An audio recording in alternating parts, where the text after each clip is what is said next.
हरे कृष्णा। तो हम आपका फिर से स्वागत करते हैं भागवत के संदर्भ में, और संदर्भों को देखते हुए 7वें स्कंद के 12वें अध्याय में हम पहुंच चुके हैं। और 7वां स्कंद पूरे 15 अध्यायों का। तो इसमें हम आपको आज हम बताने वाले फ्यूचर ऑफ द वर्ल्ड। बहुत सारे लोगों का ये कहना था कि आप इसके ऊपर कुछ बोले, तो हम यहाँ पे प्रस्तुत कर रहे हैं।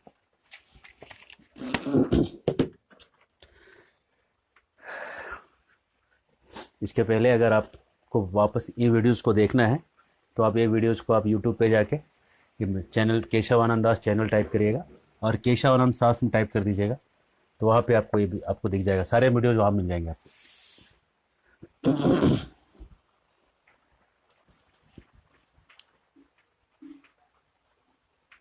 हरे कृष्ण।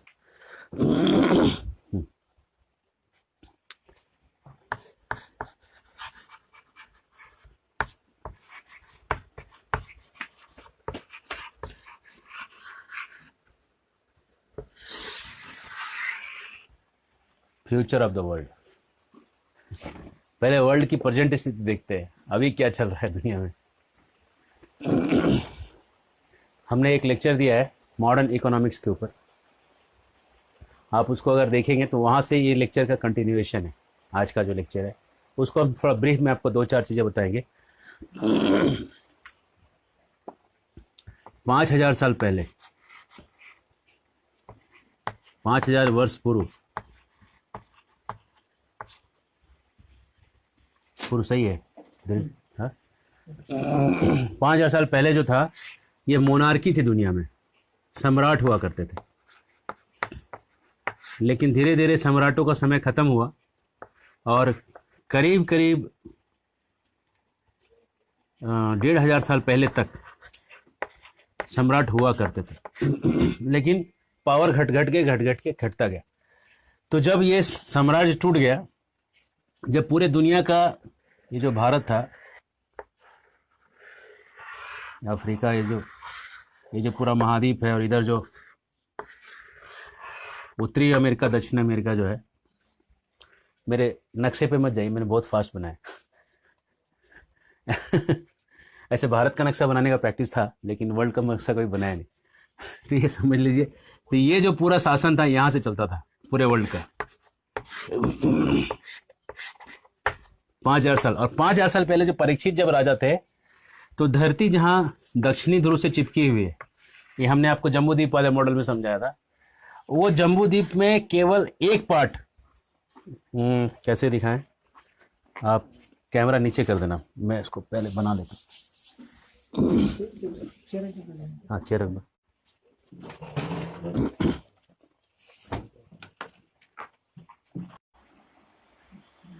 ये ब्रह्मांड है, में पानी भरा हुआ है, और जो पानी भरा हुआ है, पानी भरे हुए के ऊपर में एक प्लेट है, एक मोटा अर्थ का प्लेट है, मिट्टी का प्लेट है, मिट्टी का प्लेट जो इसके ऊपर है। और ये जो है, ये एक सिस्टम है, एक पूरे सिस्टम के साथ, इसके साथ ये कनेक्टेड है। यहाँ पे कुर्म है और इसके ऊपर अनंत है, और इसको यहाँ पे होल्ड करके रख रहे हैं। तो इस प्लेट पे सेंटर में मेरू पर्वत है, और मेरू पर्वत के चारों तरफ जो लैंड है, मतलब ये प्लेट तो आप उसको ऐसे ऐसे देख रहे हैं ना, कटा हुआ देख रहे हैं ना, लेकिन जब आप प्लेट को ऐसा देखेंगे, ये ढक्कन दो उसका, ये प्लेट को आप ऐसे देख रहे हैं, अभी ऐसे ये प्लेट को आप ऐसे देख रहे हैं, है ना। तो ऐसे आपको ये केवल एक दो डायमेंशन दिख रहा है। समझ लीजिए यहाँ पे मेरू पर्वत है और प्लेट ऐसा है, ऐसा ही प्लेट है एक्चुअली। ये फ्लैट प्लेट नहीं है, इधर का जो ऊंचाई कम है, नीचे है, और ये बीच वाला ऊंचाई ज्यादा है। ये सेंटर में ऐसा प्लेट है, और इस पूरे प्लेट को मिडिल प्लैनेटरी सिस्टम कहते हैं। मतलब इसके ऊपर फिर स्वर्ग के लोग सब चालू हो जाते हैं, और 6 अलग अलग है। लेकिन ये जो प्लेट है, इसको हमने निकाला है, और यहाँ पे ये मेरू पर्वत चिपका हुआ है। तो मेरू पर्वत जहाँ चिपका हुआ है, ये समझ लीजिए मेरू पर्वत यहाँ चिपका हुआ है, ऐसे, है ना। गोल्डन कलर का पर्वत है, तो गोल्ड ले लेते हैं, यहाँ ऐसा चिपका हुआ है ना। तो मेरू के आसपास का जो ये जो एरिया है इतना बड़ा, ये एरिया जो है ये जम्बू द्वीप है। जम्बू जम्बू, ये जम्बू द्वीप है, ये जम्बू द्वीप इतना है। और जम्बू द्वीप के चारों तरफ जो है यहाँ पे सॉल्ट ओशन है, समुद्र, खारे पानी का ओशन है। धरती पे जो अभी इसके अंदर, इसके बाद फिर अगला द्वीप है, एक और यहाँ द्वीप है, उसके बाद एक और ओशन है। फॉर्चुनेटली ये प्लेट, पता नहीं भगवान नहीं लगता है इसको यहाँ पे ऐसे अरेंज करके बनाया, इसमें सब बनता ही जा रहा है। तो यहाँ पे एक ओशन है, ओशन के बाद फिर लैंड है, लैंड के बाद फिर एक ओशन है, पानी पानी है, फिर एक लैंड है, फिर पानी पानी है। तो ये अलग अलग ओशन है यहाँ पे। ये 7 है, 7 धरती है, 7 ओशन है। तो ये सेंटर में जो जमीन है उसको कहते हैं जम्बू द्वीप। और ये जम्बू द्वीप को अगर आप बड़ा करेंगे, तो अभी हम जम्बू द्वीप को इनलार्ज करके दिखाते हैं आपको। ये क्या हो रहा है, मिट नहीं रहा है, अरे इसको हटा दो, इसको निकल, ले जाओ, ले जाओ, इसको ले जाओ, मिट ही नहीं रहा है। कुछ हो गया आज। तो ये जो सेंटर है इसको हमने इनलार्ज किया। ये केवल जम्बू द्वीप को देख रहे हैं, इतना सा पार्ट देख रहे हैं। जम्बू द्वीप को अगर आप देखेंगे तो ऐसा जम्बू द्वीप,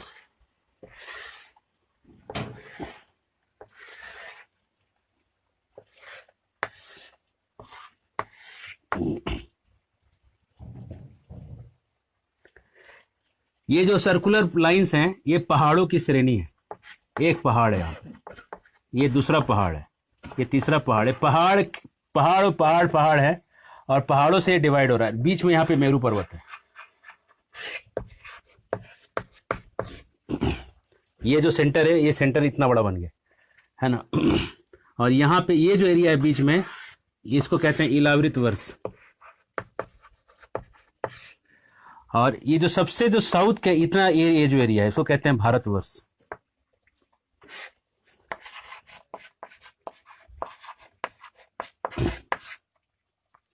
भारतवर्ष के 9 खंड है यहाँ पे, 1 2 3 4।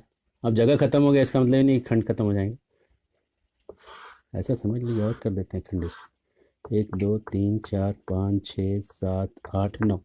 तो ये जो आखिरी का जो खंड है, 9वां खंड, ये 9वां खंड एक चिपका हुआ नहीं है।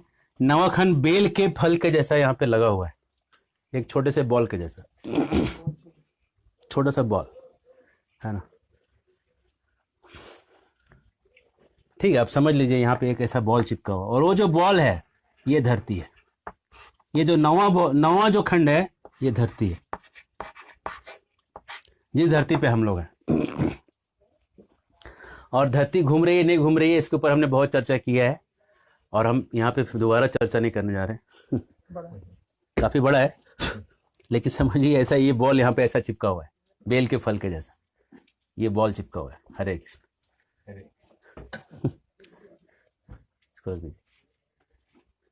तो अगर आप धरती को अगर आप समझ गए कि धरती यहाँ है, तो जम्बू द्वीप ये पूरा है।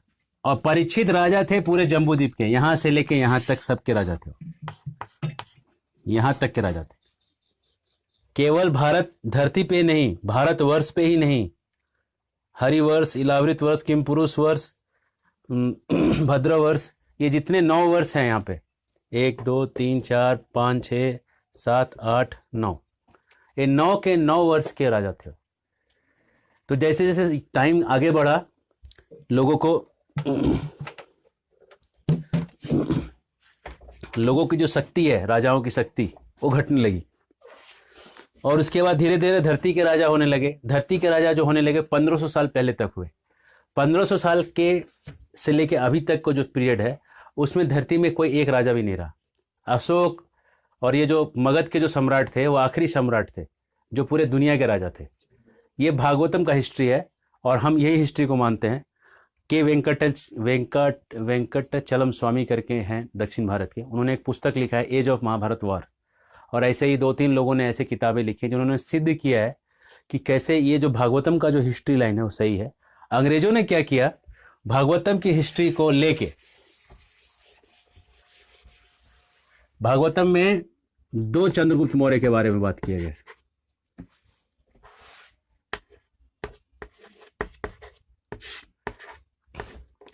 चंद्रगुप्त मौर्य 2 थे, 1 और 1 और 2, तो दोनों के बीच में करीब 1100 साल का डिफरेंस है। अंग्रेजों के जो इतिहास लिखने वाले थे मैक्स मूलर और गॉर्गी, बड़े बदमाश लोग थे। पैसे के ऊपर उन्होंने चेंज कर दिया सब कुछ। बाद में मैक्स मूलर खुद लिखता है अपनी जीवनी में कि मैंने गलत किया, गिल्ट फीलिंग आया उसको, मैंने इतना बड़ा शास्त्र को गलत लिख दिया। दोनों को मिला देने से 1100 साल का हिस्ट्री खा गए। और 5000 साल पहले जो महाभारत हुआ था उसको ये लोग कहते हैं 3500 साल पहले, 3600 साल पहले हुआ। ये इसलिए हुआ कि इन्होंने कुछ कुछ राजाओं को गैप कर दिया लिस्ट से। ये पूरा हिस्ट्री जानना है तो भागवत पढ़ना होगा। इसलिए हम सीधा ज्ञान आपको भागवत से ही देते हैं। भागवत में जो ज्ञान है वो एकदम अनअडल्ट्रेटेड, प्योर, शुद्ध रूप में उपलब्ध है, क्योंकि भागवत के जो लिखने वाले थे वो निस्वार्थ लोग थे। मैं बार बार कहता हूँ, ज्ञान उससे लीजिए जो निस्वार्थी है। जो पैसे के लिए ज्ञान दे रहा हो, खत्म, ज्ञान देने के काबिल नहीं हो, अधिकार नहीं उसको ज्ञान देने का। फ्री। मेरा चैलेंज है, जो भी अपने आप को साइंटिस्ट कहते हैं, आप अपना जॉब जो है ना वो छोड़ दीजिए, पैसे मत लीजिए, फ्री में करके दिखाइए, फिर आप जो कहिएगा हम मान लेंगे। आप किसी से पैसा मत लीजिए, जो भी साइंटिस्ट हैं। फिर आप कहिएगा धरती उड़ती है, घूमती है, क्या है, फिर हम सुनेंगे। जब तक आप पैसे ले रहे हो, जब तक आप किसी से बिके हुए हो, जब तक आप किसी के जी हुजूरी कर रहे हो, तब तक आप शुद्ध चीज को कैसे बोलोगे? आप तो दबे हुए, आपके पास तो 4 चीजें हैं, प्रेशर में हो आप। कुछ भी बोलोगे उसके हिसाब से नहीं बोलोगे तो आपकी तो नौकरी चली जाएगी ना। इसलिए सब लोग, कई बार लोगों ने मुझे कहा है कि आप तो सब लोगों की डैश डैश एक कर रहे हैं। मैं बोला मैं कुछ नहीं कर रहा हूं, मैं सच बोलने का प्रयास कर रहा हूं। और जो लोगों को लग रहा है कि मैंने कुछ कहा है, वो लोग ये सिद्ध करें कि वो कुछ बिना मतलब के बोल रहे हैं। एक वैज्ञानिक दिखा दीजिए जो बिना मतलब का बोला। गैलीलियो ने कहा कि धरती घूम रही है, लेकिन गैलीलियो ने पहले कहा था धरती नहीं घूम रही। लेकिन गैलीलियो की हिस्ट्री अगर आप पढ़ेंगे आपको पता चलेगा गैलीलियो के ऊपर बंदूक ताना गया था ये कहवाने के लिए कि धरती घूम रही है। तो गैलीलियो ने कह दिया, लेकिन गैलीलियो ने बाद में खुद ही प्रूफ दिया कि धरती कैसे नहीं घूम रही है। और एक किताब है, Galileo was wrong, 100 reasons why Galileo was wrong. ठीक है, तो पहले साइंटिस्ट लोग, तुम लोगों के बीच में एक कंसेंसस लेके आओ, एक कॉमन पॉइंट लेके आओ, फिर हम लोगों से बात करना। जब तक तुम लोग ही 4 प्रकार के ओपिनियन में घूम रहे हो, पहले अपने ओपिनियन को एक करो कि तुम लोग कहना क्या चाहते हो। साइंस एक लाइन बताओ कि ये क्या कहता है। साइंस के बीच में डिफरेंस है, इसका मतलब कुछ लोग जो खाए हुए हैं, कुछ लोग जो नहीं खाए हुए हैं। सच क्या है वो तो शास्त्र ही बता सकता है, ना मैं बता सकता हूँ ना आप बता सकते हैं। सच केवल और केवल शास्त्र, और चूंकि हम शास्त्र कह रहे हैं इसलिए हम सच बता सकते हैं। हमारे अंदर वो शक्ति है, क्योंकि हम उसको बदल नहीं रहे। हरे कृष्ण। तो जब 300 साल पहले, अब हमारे काम का सब्जेक्ट आया, 300 साल पहले की बात, मतलब 1700 बराबर 2016 ना, करीब 1600 से 1700 के बीच का जो समय, ये इस बीच में जो यूरोप के जो राजा लोग थे, लॉर्ड्स, ड्यूक्स, किंग्स, नाइट्स, इन लोगों को लगा कि अब हमारा राज्य तो रहा नहीं, अब कंट्रोल करने का नया तरीका कैसे होगा। तो उन लोगों ने बहुत कुछ निकाला। तो उन लोगों ने एक चीज डाला कि कैश सिस्टम। लोगों में एक करेंसी नोट करके चीज को इंट्रोड्यूस करो और उनके करेंसी के थ्रू लोगों को कंट्रोल करो। लेकिन सवाल है कि लोगों को सोना, चांदी और ये कीमती चीजों से एक्सचेंज करने की आदत थी, अचानक से कैश पे एक्सचेंज क्यों करेंगे लोग? तो कैश से एक्सचेंज करने के लिए उन्होंने एक उपाय निकाला, उसको बोलते हैं industrial revolution.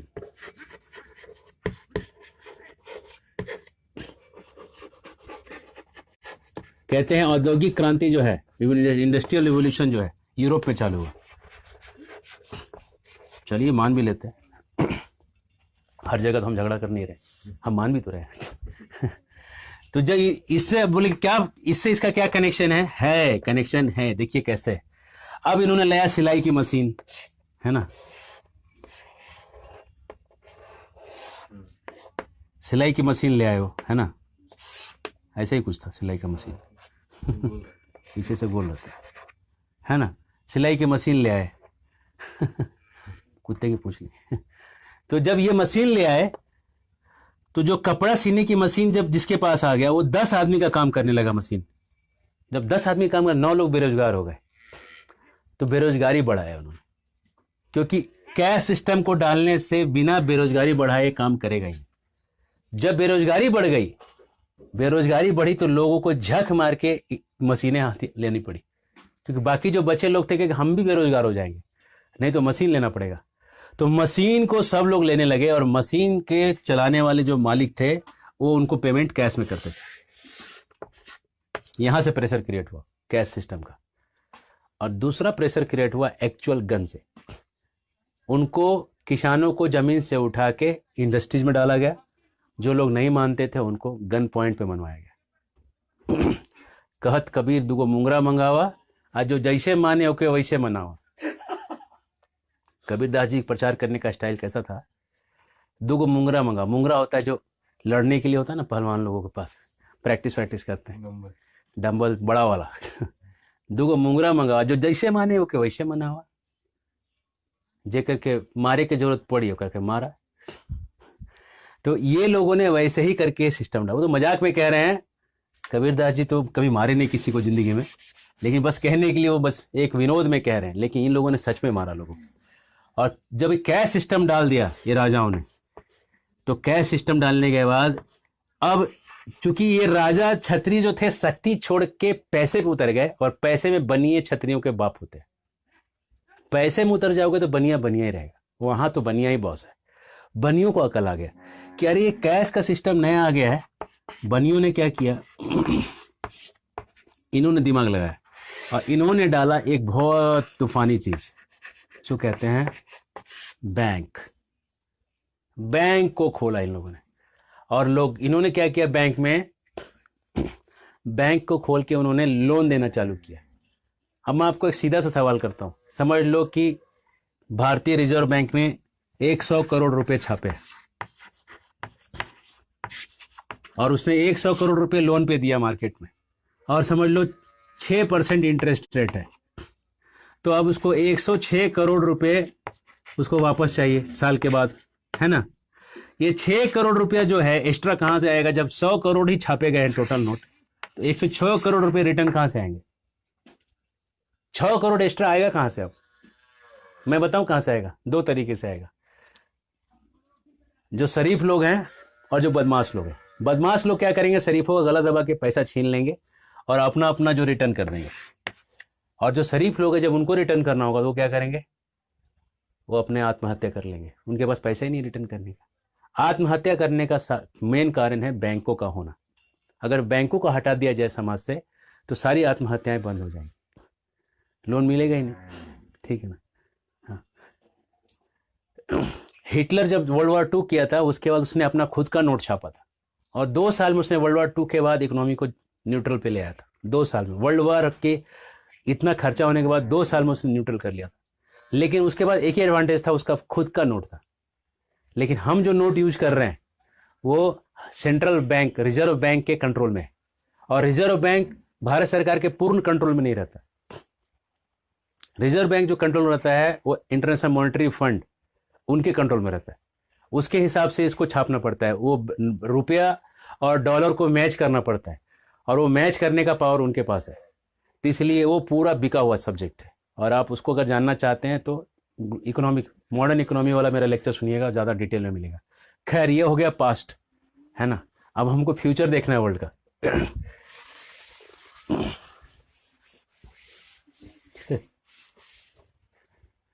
Future of the world देख रहे हैं ना। तो अब देखिए, भागवत में कहा है कि कलयुग में लोग कैसे होंगे, फ्यूचर में कैसे कैसे लोग होंगे, उसके बारे में। लेकिन आपको हम अच्छा कुछ बताते, समथिंग गुड टू हियर।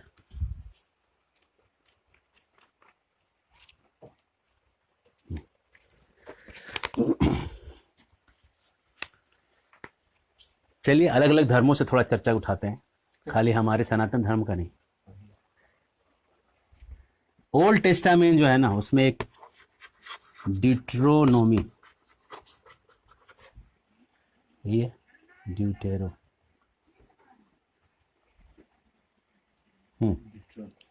इसमें 18:1-4 से 21, ये ओल्ड टेस्टामेंट बाइबल। इसे मूसेस कह रहे हैं कि एक मसीहा आएगा, और जो मसीहा जो है एक सादा आदमी का, कॉमन मैन से नहीं होगा, कॉमन मैन होगा, वो एक सामान्य व्यक्ति होगा। आप बोलेंगे इसमें कौन सा बड़ा चीज आप कहते हैं, ये सामान्य व्यक्ति होगा, ये कौन सा असामान्य बात है भाई।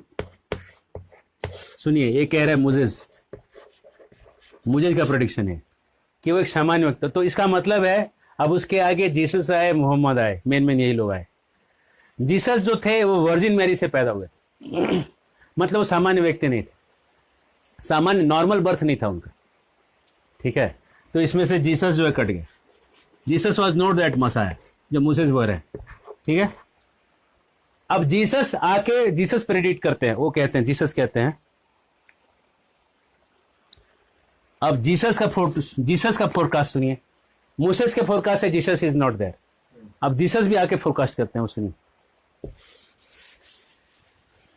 ये हमारे परम मित्र दास गदाधर जी ने पुस्तक लिखा है, मैं रिकमेंड करूंगा आप लोग जरूर पढ़िए इसको, सत्या द ट्रूथ सीरीज। और अगर ये पुस्तक आपके पास अवेलेबल नहीं है तो आप कांटेक्ट कर लेंगे, ये उपलब्ध हो जाएगी आपको। John,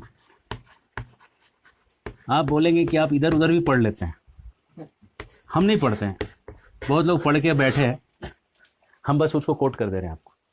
spirit of truth, the world cannot accept him because it neither sees him nor knows him, but you know him for he lives with you and will be in you। वो कह रहे, Jesus कह रहे कि वो जो अगला मसीहा आएगा वो तुम लोगों के साथ रहेगा, नॉर्मल व्यक्ति के जैसा रहेगा। तो आप देखेंगे कि जीसस कभी साथ में रहे नहीं किसी के साथ, जीसस बस आए, क्रूसीफाई हुए, कुछ एक दो सरमन दिया और गायब हो गए, ज्यादा कुछ उनके बारे में डिटेल, आपको साथ में रहने का कोई डिटेल नहीं मिलेगा, है ना। और मोहम्मद तो केवल तलवार लेके घूमते रहे, कहीं साथ में बैठ के उन्हें कम्युनिटी डेवलप नहीं किया। तो जीसस के हिसाब से जीसस तो खुद नहीं थे, बोले कि आएगा, मतलब जीसस खुद नहीं थे, वो कह रहे हैं। फिर आगे कहते, but the counsellor the holy spirit whom the father will send in my name will teach you all things and remind you of everything I have said to you. When the counselor comes, whom I will send to you from the Father, the Spirit of truth who goes out from the Father, he will testify about me. John 16:7. If I go away, the counselor will not come to you. But if I go, I will send him to you. When he comes, he will convict the world to guilt in regard to sin and righteousness and judgment. कह रहे हैं कि जो अगला व्यक्ति, जो profit आएगा, वो आपको पाप से बचाने का पूरा प्रयास करेगा। तो अब अगर आप ये देखेंगे, उसमें एक लाइन सबसे इंपॉर्टेंट बोल रहा है, he will not speak on his own, he will speak only what he hears and he will tell you what is yet to come. वो वही बोलेगा जो उसने सुना है। मतलब ये कह रहे हैं कि वो जो मसीहा आएगा, वो मसीहा जो है वो उसका कोई गुरु होगा, और वो गुरु का कोई गुरु होगा, और उस गुरु का कोई गुरु होगा, और उस गुरु का वो शिष्य होगा जो सुनेगा। ये सुनने वाली परंपरा से आएगा। तो आप देखेंगे मोहम्मद का कोई गुरु नहीं था, मोहम्मद एक सेल्फ डिक्लेयर्ड गुरु थे, वो सुनते नहीं थे किसी का, वो बस तलवार लेके सुनाते थे, सरेंडर और डाई, है ना। तो इसलिए वो मसीहा मोहम्मद भी नहीं थे, वो मसीहा जीसस भी नहीं थे। जीसस ने तो खुद ही कह दिया मैं नहीं, वो आने वाला है ना। अब आप बोलिएगा भैया है कौन, है ना। तो अब आप देखिएगा, तो अब आपको मिलेगा अगला प्रमाण, यह है ब्रह्म वैवर्त पुराण।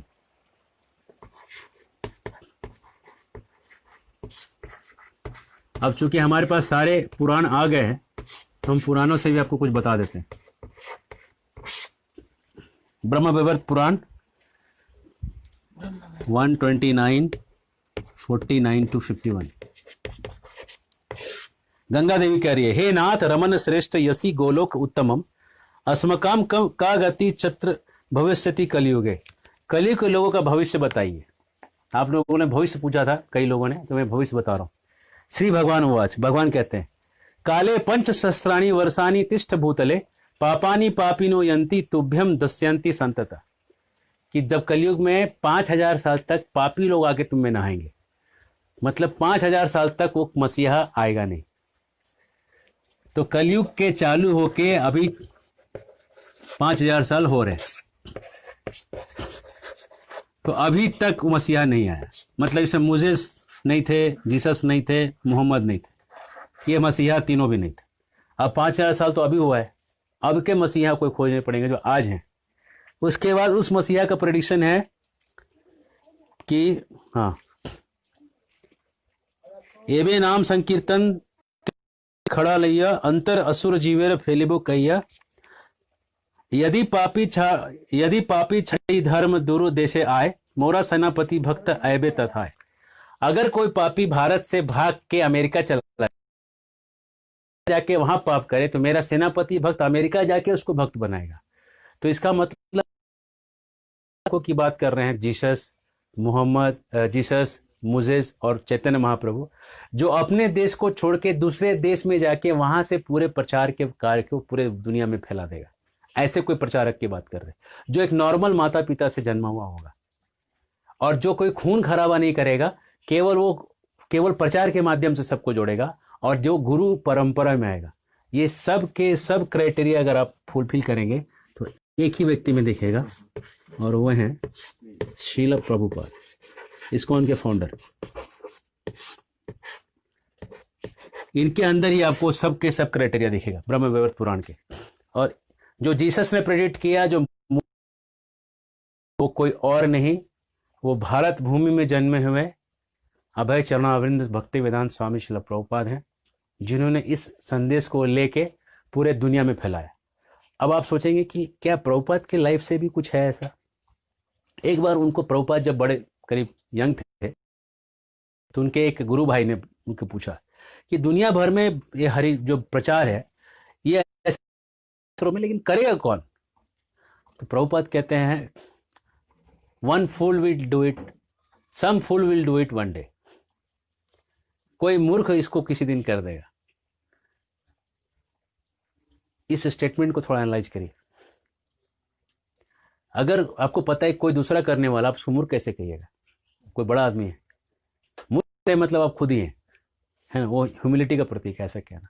तो मतलब प्रभुपाद को भी पता था कि ही इज दैट मसाया हुआ, और वो नाव से गए अमेरिका, और अमेरिका जाकर उन्होंने प्रीचिंग चालू किया, और उन्होंने साइंटिस्ट लोगों को कन्विंस किया, उन्होंने पोएट्स को कन्विंस किया, उन्होंने पूरा एक कल्चरल मूवमेंट को कन्विंस किया, और हिपी मूवमेंट को उन्होंने कन्विंस किया, और बड़े बड़े डायलॉग्स किए लोगों के साथ, बड़े बड़े पॉलिटिशियंस को उन्होंने कन्विंस किया इसके बारे में।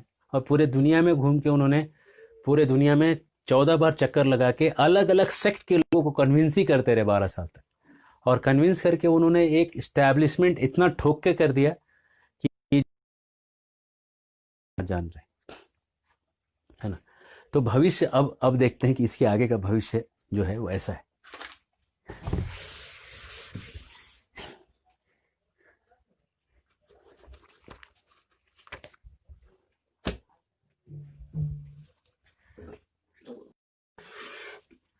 कलयुग यहाँ है, चालू हुआ आज से 5000 साल पहले, और उसके बाद इसको कहते हैं गोल्डन एज, सुनहरा स्वर्णिम युग।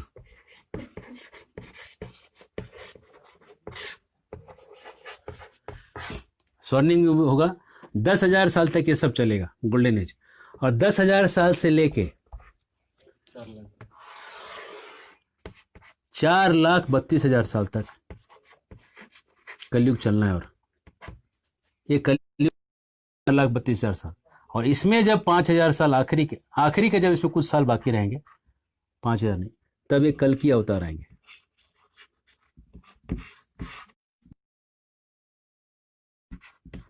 चार लाख 32 के एकदम एंड पॉइंट पे आएंगे कल की अवतार। मतलब अभी से 4,27,000 साल बाकी हैं, और स्वर्णिम युग खत्म होने के बाद 15,000 साल इसमें हटा लीजिए, 4,02,000 साल बाकी रहेंगे। तो 4,02,000 साल यहाँ से बाकी। इसके बारे में पुराणों में चर्चा है। गोल्डन एज की पहचान होगी बहुत सारे गुरुकुलों की स्थापना से। आपको कैसे पता चलेगा गोल्डन एज चालू हो गया है? आपको बहुत सारे गुरुकुलों का स्थापना होते हुए दिखेगा।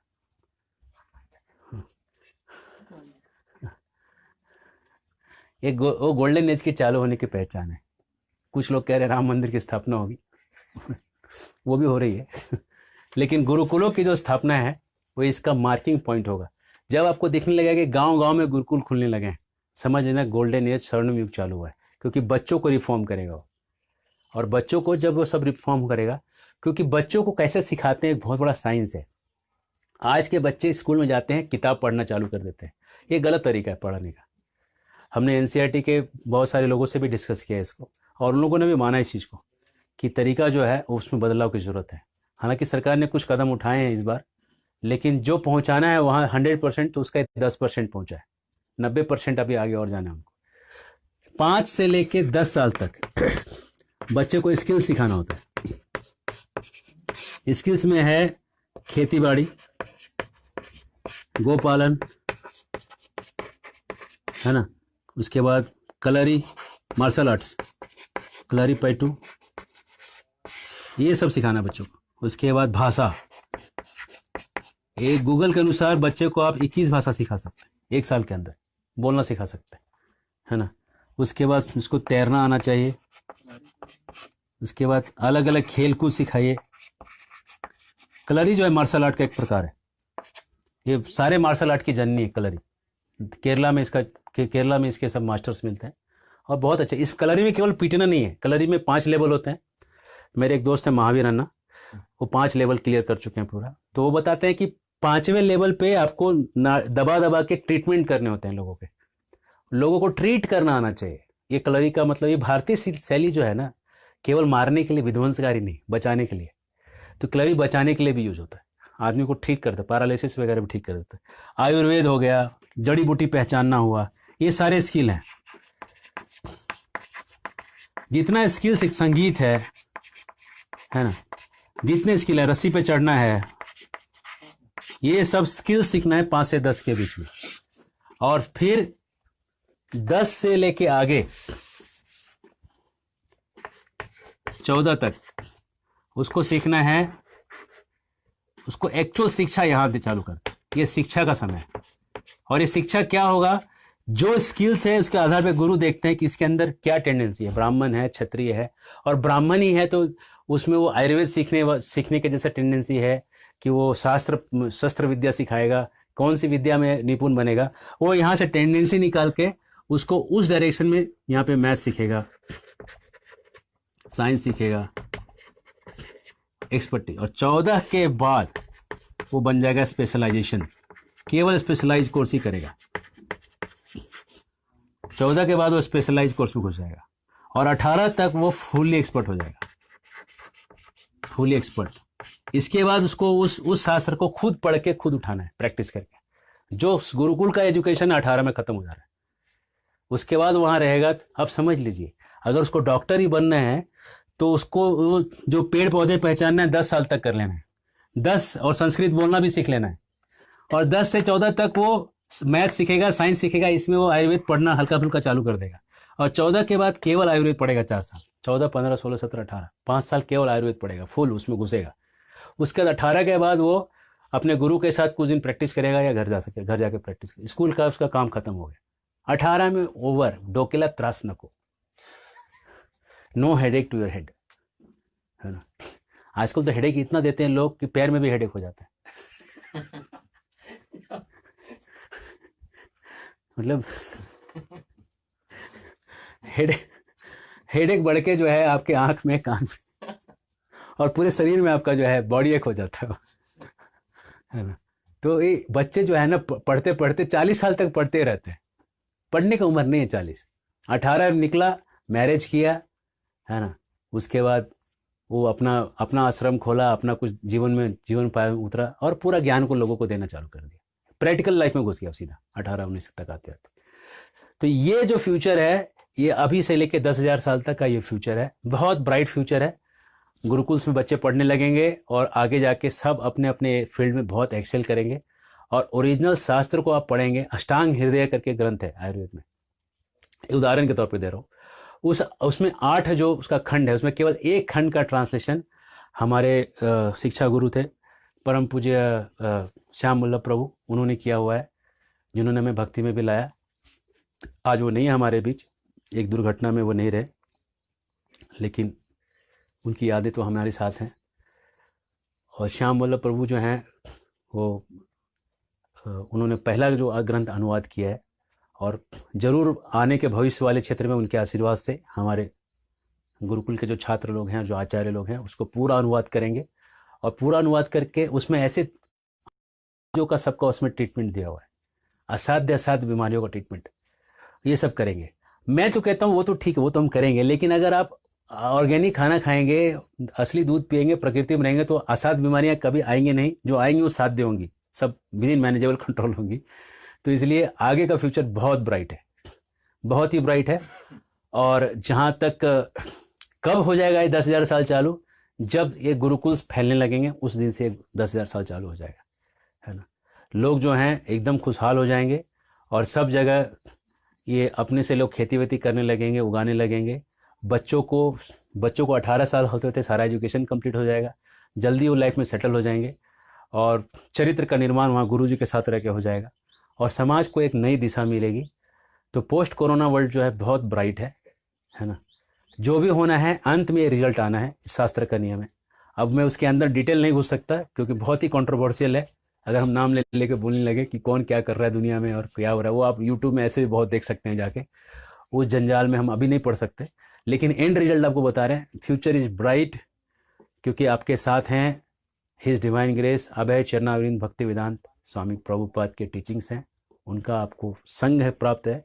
उसको आप पढ़िए, और पढ़ के आप देखिए कि मसाया के वर्ड्स हैं वो, जो सब लोगों ने प्रेरित किया हुआ है, और उससे आपके जीवन में ज़रूर एक नई दिशा मिलेगी। Thank you so much. आपके कोई प्रश्न होंगे तो कमेंट में डालिएगा, और हमारे यूट्यूब चैनल केशव आनंद दास, उसमें जाके उसको आप सब्सक्राइब कर लीजिएगा यूट्यूब पे।